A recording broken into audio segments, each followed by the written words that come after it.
So I was like, I could actually like learn more about this wonderful plant, and there's a program to do it. And I like got on the website and I saw that the class was full. Next semester I did the same thing. The class was full. So we started Heisman, and another email came through, and I asked our head of marketing. I said, reach out to them and just see, if they're interested. And they let us know that Good Morning America is coming to film them, and they want to pump up their company. So they said, hey, why don't you come take the class? Now. Yeah, exactly. And they took care of it. So I was like, hell yeah. I just have such good luck with like school, all these scholarships. I've taken so many educational programs and found a way, either the NFL paying for it or baseball paying for it, or just because I'm a good guy and I love to learn, people looking at it. So it's just been like I have good karma around education. So I started the program and not knowing exactly what to expect, just knowing I was going to learn some shit. And the very first like class is about the history of cannabis, right? And brilliant. And so speaking of, yeah. Sorry, I got lost, man. Here. Oh. Take it. Speaking of, sorry, you started your learning. Yeah. So the history of cannabis, and they went straight to the history of civilization, history of humanity, to show this plant is 28 million years old, and we have a long history with this plant that's been obscured for us over the past 100 years or so. And so really jumping back into the history of cannabis, I got really emotional because when I left the NFL, and I'm sure we'll talk about this more, but I left the NFL back in 2004, part of what I did was I went on a journey because there wasn't a lot of information about cannabis at the time. And I was curious if I just gave up everything I've worked my whole life for this plant, I need to understand more about this plant. And so I went on a journey and I found myself pretty much going to a lot of the same places that these historians went to find their information. Like I ended up in the Himalayas in India. Oh shit! Driving up the Himalayas and looking out the window and just seeing like cannabis growing like naturally in nature, and having that experience, it like changed something for me. To see it in its natural habitat is like this all this stuff we've been told, like it's kind of bullshit when you see this is a plant. This is a plant and that people have been using for thousands of years for spiritual purposes. And I'm so glad that the program starts there because that's where cannabis started. And I feel like so much alignment because I felt like since I got in trouble with the NFL, like my journey has been really to bring this message, right, to whoever's willing to listen. And in my story, being a Heisman Trophy winner, being a high achiever, and utilizing cannabis to help me do that, I feel that's an empowering story, and it's redemption for all of us. All of us. I love that. People that went to jail, people that in jail, their families all fucked up over it. Yeah, it's redemption for all of us. Because to me, it's so funny, and this is just my personal opinion. So many people in the world like get worried about like little insignificant shit. So much, and I think it's because we've lost perspective. And I was one of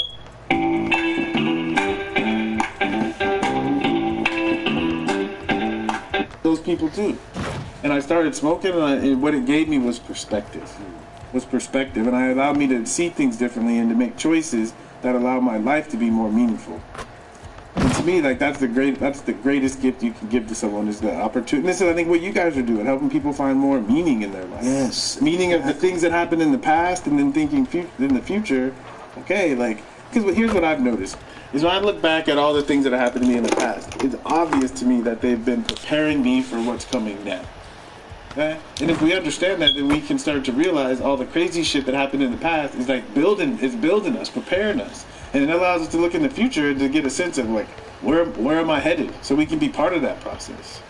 Like when I got to college, we were 1995. We were in the computer lab, and our head of study hall said you guys got to create email addresses.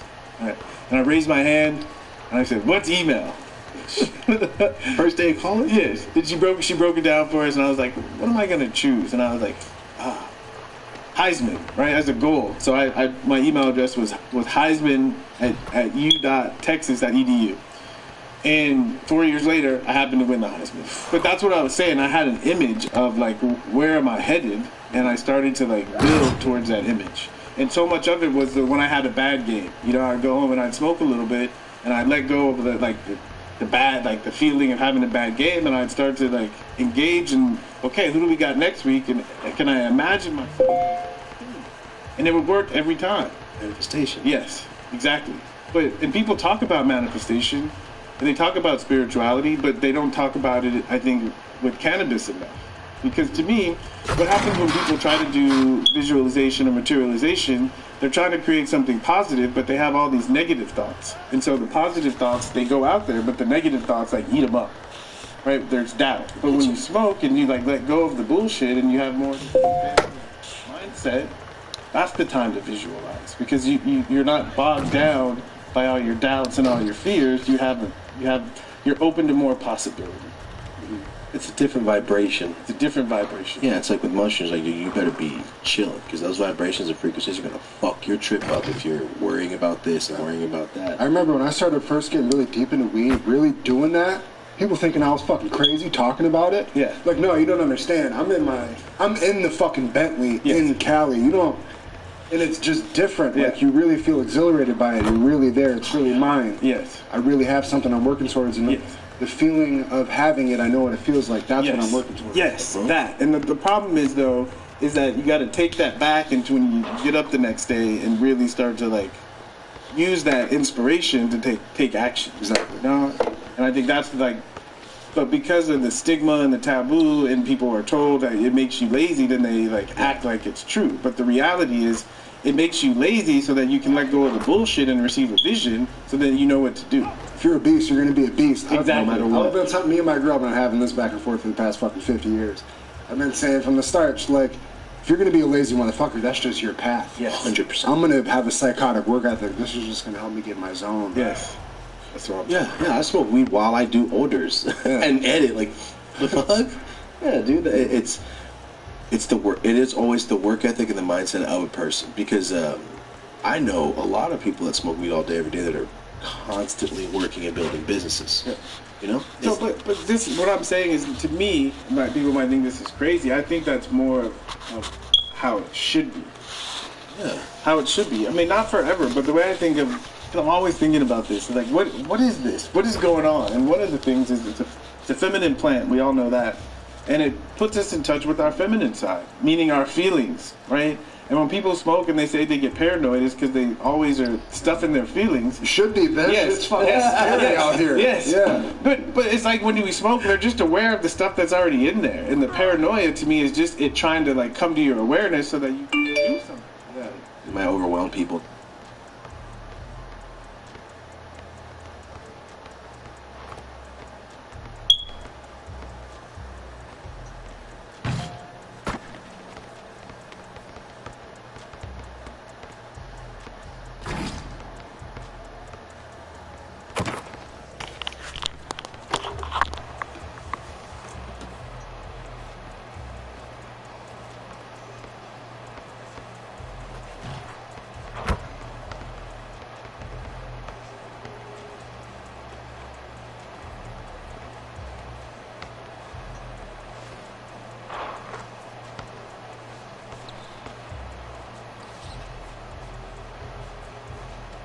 I got to go.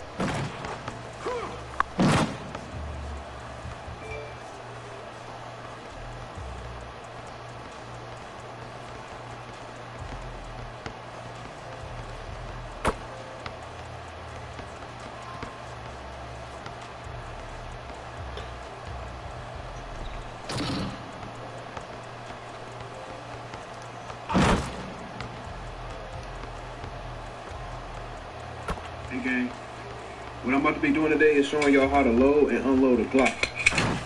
The first thing you want to do when you pick up your gun is chamber check it to make sure there's no bullets in the chamber at all. Once you do that, you grab your mag, make sure the bullets are in there. Put the mag into the mag well, like that. What you want to do is pull the gun back like this, rack it all the way back, like up. Now you have a fully loaded gun and it's fully loaded. Now I'm about to show you how to take the, now I'm about to show you how to unload the gun. So to unload the gun, all you gotta do is press the mag release right here. This will drop the mag, like that, reel down. Turn the gun to the side like this. Slide back really quick, catch the bullet, and now your gun is clear. Let me know down in the comment section what y'all think. Hey, gang. I feel like men take a little longer to mature, the majority of them. You don't think it's immature that every girl in here is an 8 and above? Why is that immature? That's just, I mean, the chat won't agree. That's not being self-aware, that's a lack of self-awareness. If everybody in here is an 8, then the average is too high. That makes no sense based on the population. You were selected through Instagram, not based on 1 through 10. Wouldn't it be mature to have a realistic answer? There's no way every girl in here is an 8 and above. So, okay, so who's gonna say they're like a 5? I believe someone would low above a man. Who's not gonna rate themselves above an 8? So a 5, ladies, is average. A 5 is average. That's low. But it's average. Who wants to be average? It's not about what you want, it's about what's realistic. Yeah. I feel like men take a little longer to mature.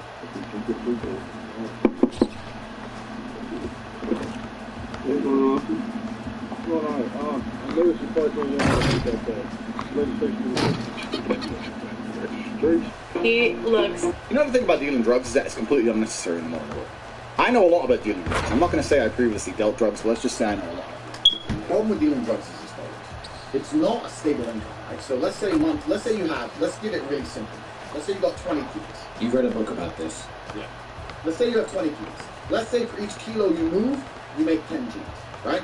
So that's 200 grand. Let's say that's 200 grand, right? But let's say the kilo of coke costs you 100. So it costs you 100, you sell it for 110. 20 kilos, you make 200 grand. 1 month, everything goes smooth, everything goes low. Fine. The month afterwards, there's a police bust, one of your runners gets caught, gets arrested, or they stop the car, or you get robbed, which is a big problem because you can't take up the police, and you lose 2 kilos. Now you've lost all of your profit from the last month. What do you think about dealing drugs? My mama bought me some fake drugs. I used to wear those. I don't know drugs well, man. I grew up in the store, man. What number units were they? They was 3s, but they was fake. When I first started making my money and my dad was still alive, the first thing I did with my money, was retire my mom. First thing. So how much you get paid? She told me, so triple it. So I retired my mom, and I had to make the choice whether I stay there and focus on the business or go to my dad's funeral. And I remember my dad's lessons. My dad would have been furious if I fucked up the financial stability of the family and of my mother and of my brother to just go to his funeral. My dad knew I loved him. I spoke to him every single day. And from what he taught me, he's a chess player. He's a logical man, right? Get your business running, then come to the grave, do it that way. So, of course I would have rather, if I could give all this up now to get my dad back, of course I would. But I can't, right? When I first started making my money and my dad, school's out! Why did you all jump to say that? Why do you all think that women are oppressed if you can't really name anything besides the wage gap? And, that's pretty much bullshit. Wage gap is a bunch of nonsense. Like, a lot of people bring up sports and movies or, actors.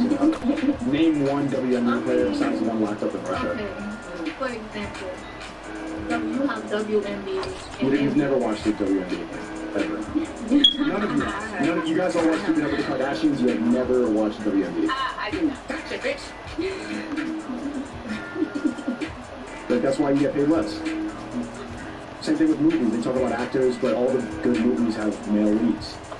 Why did you all jump to say that? Why do you all think that women are oppressed if you can't really name anything besides the wage gap? And, that's pretty much bullshit. Wage gap is a bunch of nonsense. Like, a lot of people bring up sports and movies or, actors. Name one WNBA player besides the one locked up in Russia. For example,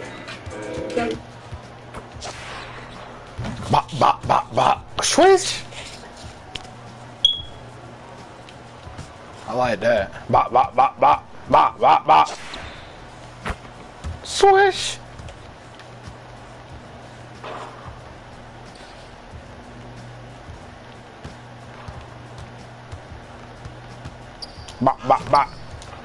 Idiot.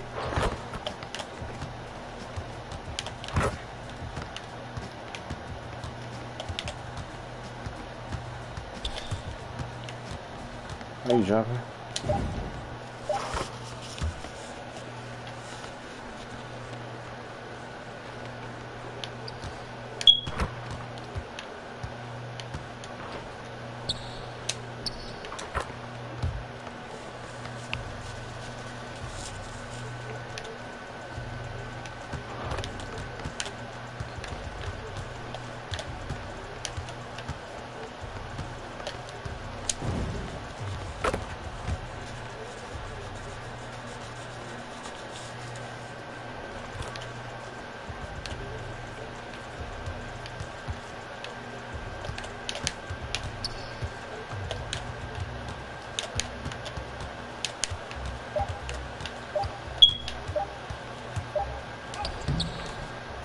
I'm tripping.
That's a block.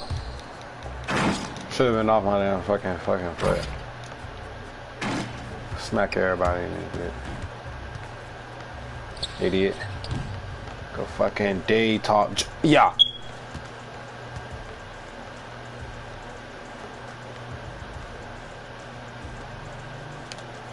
Come on there. Freaking come on there. Come on there.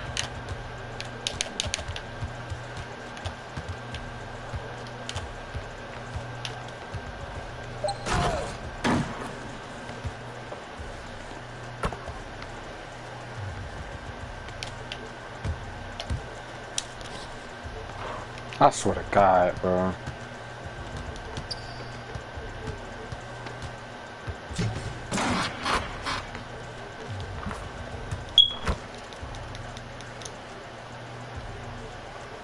We can't be doing that though. What can you expect? Oh, if I had my .4, nobody would win against me.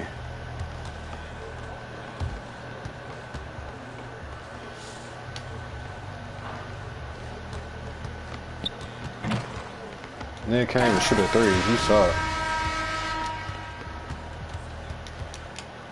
You muted, nigga.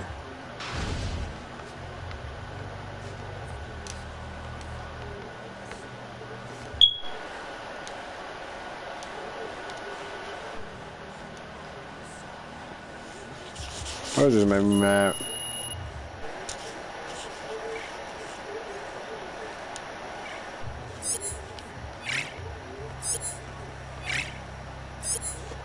Getting off.